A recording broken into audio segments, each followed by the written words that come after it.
ಎಲ್ರಿಗೂ ನಮಸ್ಕಾರ ಸ್ನೇಹಿತರೆ. ಈ ಗೃಹಜ್ಯೋತಿ ಫಲಾನುಭವಿಗಳ ಪರಿಶೀಲನಾ ಅರ್ಜಿಯನ್ನು ಹೇಗೆ ಸರಿಯಾದ ಒಂದು ಕ್ರಮದಲ್ಲಿ ತುಂಬಬೇಕು ಅಂತಕ್ಕಂಥ ಪ್ರಶ್ನೆಯನ್ನು ಸಾಕಷ್ಟು ಜನ ನನಗೆ ಕೇಳಿದ್ದಾರೆ. ಈಗ ನನಗೆ ಟೆಲಿಗ್ರಾಮಲ್ಲಿ ಗೃಹಜ್ಯೋತಿ ಬೆನಿಫಿಷರೀಸ್ ವೆರಿಫಿಕೇಷನ್ ಫಾರ್ಮ್ ಅಂತ ಅಂದ್ಬಿಟ್ಟು ಖಂಡಿತವಾಗ್ಲೂ ಸ್ಟೆಪ್ ಬೈ ಸ್ಟೆಪ್ ಹಂತವಾಗಿ ಎಲ್ಲವನ್ನು ಹೇಳೋ ಪ್ರಯತ್ನ ಮಾಡ್ತೀನಿ. ಈ ವಿಡಿಯೋನ ಸ್ಕಿಪ್ ಮಾಡೋದಾಗಲಿ ಸ್ಟಾಪ್ ಮಾಡೋದಾಗಲಿ ಮಾಡಲಿಕ್ಕೆ ಹೋಗಬೇಡಿ. ಇವಾಗೇನು ನಿಮ್ಮ ಸ್ಕ್ರೀನ್ ಮೇಲೆ ಕಾಣ್ತಾ ಇದೆಯೋ ಇದೇ ಅಪ್ಲಿಕೇಶನ್ ಫಾರ್ಮನ್ನು ಸಿಬ್ಬಂದಿಗಳು ನಿಮ್ಮ ಮನೆಗೆ ಬಂದಾಗ ಕೊಡ್ತಾರೆ. ಕೊಟ್ಬಿಟ್ಟು ಒಂದಷ್ಟು ಮಾಹಿತಿಗಳನ್ನು ಕೇಳ್ತಾರೆ.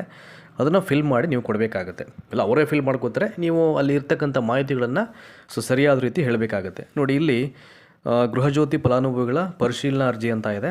ನೋಡಿ, ಇಲ್ಲಿ ಕಾಣ್ತಾನೆ ನಿಮಗೆ, ಅದನ್ನು ಮಾರ್ಕ್ ಮಾಡಿಬಿಡ್ತೀನಿ. ಇಲ್ಲಿ the recent passport size photo ಅಂತ 3.5 ಸೆಂಟಿಮೀಟರ್ ಇಂಟು 4.5 ಅಂತ ಇದೆ. ಏನು ತೊಂದರೆ ಇಲ್ಲ. ಪಾಸ್ಪೋರ್ಟ್ ಸೈಜ್ ಫೋಟೋನ ಅಟ್ಯಾಚ್ ಮಾಡಿ ಅಂಟಿಸ್ಬೇಕಾಗತ್ತೆ. ಇದು ಫಸ್ಟ್ ನೀವು ಮಾಡಬೇಕಾಗಿರ್ತಕ್ಕಂಥದ್ದು. ಹಾಗಾಗಿ ಯಾರ ಹತ್ರ ಇಲ್ವೋ ದಯಮಾಡಿ ಒಂದು ಪಾಸ್ಪೋರ್ಟ್ ಸೈಜ್ ಅಳತೆಯ ಫೋಟೋವನ್ನು ತೆಗೆಸ್ಕೊಂಡು ನೀವು ಪ್ರಿಂಟನ್ನು ತೊಗೊಂಡು ಅದನ್ನು ಇಟ್ಕೊಳ್ಳಿ. ಅದು ಮೊದಲನೇ ಪಾಯಿಂಟು. ನೆಕ್ಸ್ಟು ನೋಡಿ, ಇಲ್ಲಿಂದ ಸ್ಟಾರ್ಟ್ ಮಾಡೋಣ. ಈಗ ಸುಮಾರು ಒಂದು 10 ಕಾಲಮ್ ಇರ್ಬೋದು ಅನ್ಕೋತೀನಿ ನಾನು, 10 to 14 ತನಕ. ಫಸ್ಟು ವಿದ್ಯುತ್ ಸರಬರಾಜು ಕಂಪನಿ ಹೆಸರು ಅಂತ ಇದೆ. Name of the ESCOM Chamundeshwari ಇದೆ. ಇನ್ನು ಸಾಕಷ್ಟು ವಿದ್ಯುತ್ ಸರಬರಾಜು ಕಂಪನಿಗಳು ಇದೆ. ನೀವು ಯಾವ ವಿದ್ಯುತ್ ಸರಬರಾಜು ಕಂಪನಿ ಅಂಡರಲ್ಲಿ ಬಿಲ್ಲನ್ನು ಪೇ ಮಾಡ್ತಾ ಇದ್ದೀರಾ, ನಿಮಗೆ ರೀಡಿಂಗ್ ಯಾವ ಕಂಪನಿಯಿಂದ ಬರ್ತಾ ಇದೆ, ಕರೆಂಟ್ ಉಚಿತ ವಿದ್ಯುತ್ತು ಅಥವಾ ಕರೆಂಟ್ ಯಾವ ಒಂದು ಸರಬರಾಜು ಕಂಪನಿಯಿಂದ ಬರ್ತಾ ಇದೆ ಅಂತ. ಆ ಒಂದು ನೇಮನ್ನು ಇಲ್ಲಿ ಮೆನ್ಷನ್ ಮಾಡಬೇಕು. ಆಯಿತಾ, ಅಲ್ಲಿ ಮೆನ್ಷನ್ ಮಾಡಿ. ನೆಕ್ಸ್ಟು ಸೆಕೆಂಡ್ ಒನ್ನಲ್ಲಿ ವಿದ್ಯುತ್ ಬಿಲ್ಲಿನ ಖಾತೆಯ ಸಂಖ್ಯೆ ಅಂತ, account I D of the electricity connection ಅಂತ ಇದೆ. ನಿಮ್ಮ ಬಿಲ್ಲಲ್ಲೇ ಗೊತ್ತಾಗ್ಬಿಡುತ್ತೆ ಅದು. ನಿಮ್ಮ ಬಿಲ್ಲಲ್ಲೇ ಅಲ್ಲಿ ನಿಮ್ಮ ಬಿಲ್ ನಂಬರ್ಗಳು ಎಲ್ಲವೂ ಇರ್ತಿದೆ ನಿಮಗೆ. ಅಲ್ಲಿ ಖಾತೆಯ ಸಂಖ್ಯೆಯನ್ನು ಮಾತ್ರ ಅಲ್ಲಿ ಮೆನ್ಷನ್ ಮಾಡಬೇಕು. ಆ ನಂಬರ್ ಮಾತ್ರ ಮೆನ್ಷನ್ ಮಾಡಿ. ಆ್ಯಂಡ್ ವೆರಿ ಇಂಪಾರ್ಟೆಂಟು, ಫಲಾನುಭವಿಯ ಆಧಾರ್ ಸಂಖ್ಯೆ, ಬೆನಿಫಿಷಿಯರಿ ಆಧಾರ್ ನಂಬರ್ ಅಂತ ಇದೆ. ನಿಮ್ಮ ಆಧಾರ್ ಕಾರ್ಡ್ ನಂಬರ್ನ ಇಲ್ಲಿ ಮೆನ್ಷನ್ ಮಾಡಿ. ಆಯಿತಾ. ನೆಕ್ಸ್ಟು ಆಧಾರ್ ಕಾರ್ಡ್ನಲ್ಲಿ ಇರುವಂತೆ ಫಲಾನುಭವಿಯ ಹೆಸರು as per Aadhaar card, beneficiary name as per Aadhaar card ಅಂತ ಇದೆ. ಅಲ್ಲಿ ಹೇಗೆ ನೇಮ್ ಇರುತ್ತೋ ಅದೇ ರೀತಿಯಾಗಿ ಇಲ್ಲಿ ಬರೀಬೇಕಾಗಿರುತ್ತೆ. ಹಾಗಾಗಿ ಒಂದ್ಸಲ ಯಾವುದಕ್ಕೂ ನಿಮ್ಮ ಆಧಾರ್ ಕಾರ್ಡನ್ನು ನಿಮ್ಮ ಪಕ್ಕದಲ್ಲಿ ಇಟ್ಕೊಂಡು ಅಲ್ಲಿ ಹೇಗಿದೆ ಅದನ್ನು ನೋಡಿಕೊಂಡು ಇಲ್ಲಿ ಬರೆಯೋ ಪ್ರಯತ್ನ ಮಾಡಿ. ನೆಕ್ಸ್ಟ್ 5ನೇದು, ಗೃಹಜ್ಯೋತಿ ಯೋಜನೆಗೆ ನೋಂದಾಯಿಸಿದ ಫಲಾನುಭವಿಯ ಮೊಬೈಲ್ ಸಂಖ್ಯೆ. It is very important. ಯಾರ ಹೆಸರಲ್ಲಿ ರಿಜಿಸ್ಟರ್ ಆಗಿದೆ ಈ ಮೊಬೈಲ್ ನಂಬರು, ಯಾರು ಪ್ರತಿ ತಿಂಗಳು ಈ ಬಿಲ್ಲನ್ನು ಪೇ ಮಾಡುವಂಥದ್ದು, ಅವರ ನಂಬರು ರಿಜಿಸ್ಟರ್ ಆಗಿರ್ತಕ್ಕಂಥ ಮೊಬೈಲ್ ಸಂಖ್ಯೆನ ಏನು ಮಾಡಬೇಕು, ನೀವು ಇಲ್ಲಿ ನಮೂದು ಮಾಡಬೇಕು. ಇನ್ ಕೇಸ್ ನಿಮ್ಗೇನಾದರೂ ರಿಜಿಸ್ಟರ್ ಆಗಿರ್ತಕ್ಕಂಥ ಮೊಬೈಲ್ ಸಂಖ್ಯೆ ಗೊತ್ತಿಲ್ಲ ಅಂತ ಕಂಡು ಬಂದಾಗ ನೀವು ಮುಂಚೆ ಪೇ ಮಾಡಿರ್ತಕ್ಕಂಥ ಬಿಲ್ ತಗೊಂಡು ಅಲ್ಲಿ ನಿಮ್ಮ ಹತ್ತಿರದ ಎಸ್ಕಾಮ್ ಈ ಸರಬರಾಜು ಕಂಪನಿಗೆ ವಿಸಿಟ್ ಮಾಡ್ತು ಅಂತಂದರೆ ಅವರು ನಿಮ್ಮ ಬಿಲ್ ನಂಬರ್ನ ಟೈಪ್ ಮಾಡಿ ಸಿಸ್ಟಮಲ್ಲಿ ನಿಮ್ಗೆ ಹೇಳ್ತಾರೆ. ಯಾವ ಮೊಬೈಲ್ ನಂಬರ್ ರಿಜಿಸ್ಟರ್ ಆಗಿದೆ ಈ ಒಂದು ಬಿಲ್ಗೆ, ನೀವು ಪೇ ಮಾಡ್ತಿರತಕ್ಕಂಥ ಬಿಲ್ಗೆ ಅಂತ ಗೊತ್ತಾಗುತ್ತೆ. ಹಾಗಾಗಿ ಆ ಮೊಬೈಲ್ ನಂಬರ್ ಅಲ್ಲಿಂದ ಕಲೆಕ್ಟ್ ಮಾಡ್ಕೊಂಡು ಬಂದು ನೀವು ಇಲ್ಲಿ ಬರೀಬೋದು. ಅಥವಾ ಇನ್ನೂ ಡೌಟ್ಸ್ ಇದ್ದರೆ, ಯಾಕಂದರೆ ಇದು OTP ಪರ್ಪಸ್ ಕೇಳ್ತಾರೆ ಅಂತಂದರೆ ಮೊಬೈಲ್ ನಂಬರ್ ಬೇಕಾಗುತ್ತೆ ನಿಮಗೆ. ಹಾಗಾಗಿ ದಯಮಾಡಿ ಗೊತ್ತಿರೋರಿಗೆ ಏನು ತೊಂದರೆ ಇಲ್ಲ, ಗೊತ್ತಿಲ್ಲದೆ ಇರೋರು ಹಾಗೆ ಮಾಡಿ. ನಿಯರೆಸ್ಟು ಎಸ್ಕಾಮು ನೀವು ಯಾವುದಕ್ಕೆ ಬಿಲ್ ಪೇ ಮಾಡ್ತೀರಾ ಅದೊಂದು ಬಿಲ್ ತಗೊಂಡು ಹೋಗ್ಬಿಟ್ಟು ಅಲ್ಲಿ ಕೊಡ್ತು ಅಂತಂದರೆ ಅವ್ರು ನೋಡ್ಬಿಟ್ಟು ನಿಮ್ಗೆ ಹೇಳ್ತಾರೆ. That is Gruhajyothi scheme registered mobile number of the beneficiary ಅಂತ ಅದು.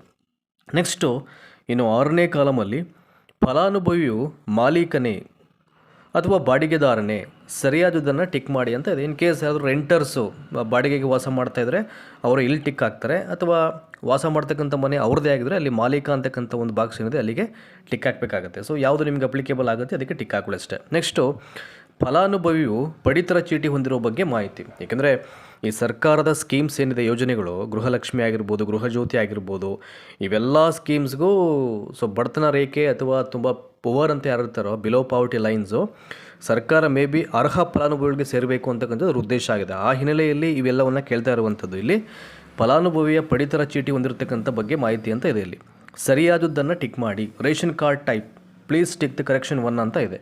ನಿಮ್ಮ ಹತ್ರ APL ಕಾರ್ಡ್ ಇದ್ದರೆ APLಗೆ ಟಿಕ್ ಹಾಕೊಳ್ಳಿ, BPL ಕಾರ್ಡ್ ಇದ್ದರೆ BPL ಅಂತ ಮೆನ್ಷನ್ ಮಾಡಿ. ಇನ್ ಕೇಸ್ ನೀವು ಮಾಡಿಸೇ ಇದ್ದರೆ ಸದ್ಯಕ್ಕೆ ಯಾವುದೂ ಇಲ್ಲ ಅಂತ ಹಾಕಬೇಕಾಗತ್ತೆ. ಲೇಟರ್ ನಾನು ಅದನ್ನು ಮಾಡಿಸ್ಬಿಟ್ಟು ಅಲ್ಲಿ ಅವ್ರ ಕಚೇರಿಗೆ ನೀವು ಹ್ಯಾಂಡ್ ಓವರ್ ಮಾಡಬೇಕಾಗತ್ತೆ. ಹಾಗಾಗಿ ಇಲ್ಲಿ ನೋಡಿಕೊಂಡು ಟಿಕ್ ಹಾಕೊಳ್ಳಿ. ನೆಕ್ಸ್ಟು 8ನೇ ಕಾಲಂ ಬರೋಣ. ಈಗ ಫಲಾನುಭವಿಯು ಕರ್ನಾಟಕ ರಾಜ್ಯದ ನೋಂದಾಯಿತ ಮತದಾರರೇ. It is very important. ಏಕೆಂದರೆ ಕೆಲವರೆಲ್ಲ ಔಟ್ ಆಫ್ ಸ್ಟೇಟಿಂದ ಬಂದುಬಿಟ್ಟು ಫೇಕ್ ರೆಕಾರ್ಡ್ಸ್ ಕ್ರಿಯೇಟ್ ಮಾಡಿ ಈ ಸರ್ಕಾರದ ಕೆಲವೊಂದು ಯೋಜನೆಯನ್ನು ಪಡ್ಕೊಳ್ತಾ ಇರ್ತಾರೆ. ಅದು ಸರ್ಕಾರದ ಗಮನಕ್ಕೆ ಬಂದಿರಲ್ಲ. ಈ ಥರದ ಒಂದಷ್ಟು ಮರುಶೀಲನೆ ಕಾರ್ಯಕ್ರಮಗಳನ್ನು ಹಮ್ಮಿಕೊಂಡಾಗ ಎಲ್ಲವೂ ಗೊತ್ತಾಗ್ಬಿಡುತ್ತೆ ಜೆನ್ಯೂನ್ ಆಗಿ ಯಾರು ಏನು ಮಾಡ್ತಾಯಿದ್ದಾರೆ, ಹೇಗೆ ಅವರಿಗೆ ಸ್ಕೀಮ್ಸ್ ಎಲ್ಲ ಲಭ್ಯ ಆಗ್ತಿದೆ ಅಂತಂದ್ಬಿಟ್ಟು. ಫಲಾನುಭವಿಯ ಕರ್ನಾಟಕ ರಾಜ್ಯದ ಒಂದು ನೋಂದಾಯಿತ ಮತದಾರನೇ ಅಂತ ಸರಿಯಾಗಿ ಟಿಕ್ ಹಾಕಬೇಕು. Are you register voter of Karnataka please tick the correction 1 ಅಂತ ಇದೆ. ಇನ್ ಕೇಸ್ ಕರ್ನಾಟಕ ರಾಜ್ಯದ ನೋಂದಾಯಿತ ಮತದಾರ ಆಗಿದ್ದರೆ ಹೌದು ಅಂತ ಹಾಕಿ, ಇಲ್ಲ ಅಂತಂದರೆ ಅವ್ರು ಇಲ್ಲ ಅಂತ ಹಾಕಬೇಕಾಗತ್ತೆ ಅಲ್ಲಿ. ನೆಕ್ಸ್ಟು ಫಲಾನುಭವಿಯ ವರ್ಗ ಅಂತಿದೆ, ಸರಿಯಾದದನ್ನು ಟಿಕ್ ಮಾಡಿ. ಬೆನಿಫಿಷರೀಸ್ ಕ್ಯಾಟಗರಿ ಯಾವುದು ಅಂತ. SC ಆದರೆ ಇಲ್ಲಿ ಟಿಕ್ ಹಾಕಬೇಕು, ST ಆದರೆ ಈ ಬಾಕ್ಸಲ್ಲಿ ಟಿಕ್ ಹಾಕಬೇಕು, OBC ಆದರೆ ಇಲ್ಲಿ ಟಿಕ್ ಹಾಕಿ, ಅಲ್ಪಸಂಖ್ಯಾತ ಆದರೆ ಇಲ್ಲಿ ಟಿಕ್ ಹಾಕಬೇಕು. ಇತರೆ ಆದರೆ ಈ ಬಾಕ್ಸಲ್ಲಿ ಟಿಕ್. ನಿಮ್ಗೆ ಯಾವ ಒಂದು ಕ್ಯಾಟಗರಿ ಇದೆ ನಿಮ್ದು ಯಾವುದು ಅಂತ ನಿಮಗೆ ಅಲ್ಲಿ ಮೆನ್ಷನ್ ಆಗಿರುತ್ತೆ, ಅಥವಾ ನಿಮ್ಮ ಕ್ಯಾಟಗರಿಯನ್ನು ಆಯಾ ಬಾಕ್ಸಲ್ಲಿ ಟಿಕ್ ಹಾಕೊಳ್ಳಿ ಅಷ್ಟೇ. ನೆಕ್ಸ್ಟು ಫಲಾನುಭವಿಯು ಆದಾಯ ತೆರಿಗೆ ಪಾವತಿದಾರನೇ, ಇನ್ಕಮ್ ಟ್ಯಾಕ್ಸ್ ಪೇಯರ ಅಂತ. ಬೆನಿಫಿಷಿಯರಿ ಏನಾದರೂ ಇನ್ಕಮ್ ಟ್ಯಾಕ್ಸನ್ನು ಪೇ ಮಾಡ್ತಾ ಇದ್ದಾನೆ, ಇನ್ ಕೇಸ್ ಪೇ ಮಾಡ್ತಾ ಇದ್ದರೆ ಇಲ್ಲಿ ಹೌದು ಅಂತ ಹಾಕಿ, ಪೇ ಮಾಡ್ತಾ ಇಲ್ಲ ಅಂತಂದರೆ ಇಲ್ಲಿ ಇಲ್ಲ ಅಂತ ಹಾಕಬೇಕಾಗತ್ತೆ.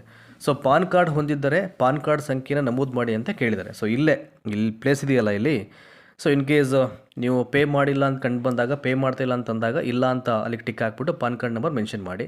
ಅಥವಾ ಟ್ಯಾಕ್ಸ್ ಪೇಯರ್ಸ್ ಇದ್ದರೂ ಕೂಡ ಇನ್ ಕೇಸ್ ಯಾರ ಹತ್ರ ಪಾನ್ ಕಾರ್ಡ್ ಇದೆ ಅವರೆಲ್ಲರೂ, ಸೊ ನಿಮಗೆ ಏನು ಅಪ್ಲಿಕೇಬಲ್ ಆಗುತ್ತೆ ಇದಕ್ಕೆ ಟಿಕ್ ಹಾಕ್ಬಿಟ್ಟು ಬಾಕ್ಸಲ್ಲಿ ಇಲ್ಲಿ ಪಾನ್ ಕಾರ್ಡ್ ನಂಬರನ್ನು ಮೆನ್ಷನ್ ಮಾಡಿ ಅಂತ ಹೇಳಿದರೆ ಇಲ್ಲಿ ಮುಂದುಗಡೆ ಅದರ ರೈಟ್ ಸೈಡಲ್ಲಿ ಬರೆದುಬಿಡಿ ಅಷ್ಟೇ. ನೆಕ್ಸ್ಟು ಫಲಾನುಭವಿಯ ವೃತ್ತಿ ಅಂತ, the profession of the beneficiary ಅಂತ ಇದೆ ಇಲ್ಲಿ.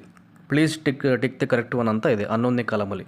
ಇಲ್ಲಂತೂ ಸಾಕಷ್ಟು ಪ್ರೊಫೆಷನ್ಸ್ ಕೊಟ್ಟಿದ್ದಾರೆ ಇಲ್ಲಿ. ಒಂದು ಸರ್ಕಾರಿ ನೌಕರಿ ಇದೆ, IT ಉದ್ಯೋಗ, ಸ್ವಯಂ ಉದ್ಯೋಗ, ಶಿಕ್ಷಕ, ಕಾರ್ಪೆಂಟರು, ಪ್ಲಂಬರು, ಎಲೆಕ್ಟ್ರಿಷಿಯನ್ನು, ಚಾಲಕ, ರೈತ, ಲೀಗಲ್ ಪ್ರೊಫೆಷನ್ನು, ಏನು ಗಾರ್ಮೆಂಟ್ ಕಾರ್ಮಿಕ, ಬೀದಿ ಬದಿ ವ್ಯಾಪಾರಿಗಳು, ಡೆಲಿವರಿ ಏಜೆಂಟು, ಪೌರ ಕಾರ್ಮಿಕರು, ಆರೋಗ್ಯ ಕಾರ್ಯಕರ್ತೆಯರು, ಈ ಥರ ಅಂತಿದೆ. ಈಗ ನೀವು ಇಷ್ಟರಲ್ಲಿ ನಿಮ್ಗೆ ಯಾವುದು ಪ್ರೊಫೆಷನ್ ನೀವು ಮಾಡ್ತಿದ್ರೆ ಅದಕ್ಕೆ ಟಿಕ್ ಹಾಕೊಳ್ಳಿ. ಅಥವಾ ಅದರಿಂದ ಆಚೆಗೆ ಬೇರೆ ಪ್ರೊಫೆಷನ್ ಇದ್ದರೆ ಅಲ್ಲಿಗೆ ಈ ಥರ ಏನು ಲಾಸ್ಟ್ ಕಾಲಮ್ ಇದೆಯಲ್ಲ ಅಲ್ಲಿಗೆ ಟಿಕ್ ಹಾಕ್ಬಿಡಿ ಅಷ್ಟೇ. ಸೊ ಹಾಗಾಗಿ 11 ಕಾಲಮ್ ಹೊಂದಿರತಕ್ಕಂಥ ಒಂದು ಗೃಹಜ್ಯೋತಿಯ ಒಂದು ಮರುಪರಿಶೀಲನಾ ಅರ್ಜಿ ಇದು. ನೋಡಿ ಇಲ್ಲಿ ಡಿಕ್ಲರೇಷನಲ್ಲಿ ದಯಮಾಡಿ ನೀವೇನು ಇಲ್ಲಿ ಇನ್ಫಾರ್ಮೇಷನ್ ಮೆನ್ಷನ್ ಮಾಡಿರ್ತೀರ, ಟಿಕ್ ಹಾಕಿರ್ತೀರ, ಅವೆಲ್ಲವೂ ಕೂಡ ಐ ಥಿಂಕ್ ಸತ್ಯವಾಗಿರಬೇಕು ಅಂತ ಅಲ್ಲಿ ದೃಢೀಕರಣ ಮಾಡಬೇಕಾದ್ರೆ ಮೇಲಿನ ಖಾತೆ IDಯನ್ನೇ ಗೃಹ ಬಳಕೆಗೆ ಮಾತ್ರ ಬಳಸಲಾಗ್ತಾ ಇದೆ. ಒಂದು ವೇಳೆ ಗೃಹ ಬಳಕೆಯನ್ನು ಹೊರತುಪಡಿಸಿ ಬೇರೆ ಯಾವುದೇ ಉದ್ದೇಶಕ್ಕೆ ಬಳಸಿದ್ದಲ್ಲಿ ಗೃಹಜ್ಯೋತಿ ಯೋಜನೆಯ ಪ್ರಯೋಜನವನ್ನು ಸ್ವಯಂಚಾಲಿತವಾಗಿ ರದ್ದುಗೊಳಿಸಲಾಗುವುದು ಎಂದು ನನಗೆ ತಿಳಿದಿದೆ ಮತ್ತು ನಾನು ಈಗಾಗಲೇ ಪಡೆದಿರುವ ಪ್ರಯೋಜನಗಳನ್ನು ಬಡ್ಡಿಯೊಂದಿಗೆ ಮರುಪಾವತಿಸಲು ಸಿದ್ಧನಿದ್ದೇನೆ.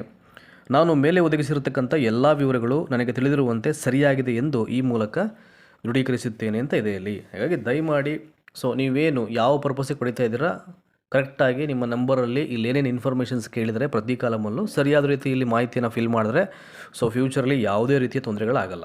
ಈಗೆಲ್ಲ ಗೃಹಜ್ಯೋತಿ ಸ್ಕೀಮ್ನಿರೋರು ಝೀರೋ ಬಿಲ್ ಯಾರಿಗೆ ಬರ್ತಾ ಇದೆ ಅವ್ರಿಗೇನು ತೊಂದರೆ ಆಗಲ್ಲ.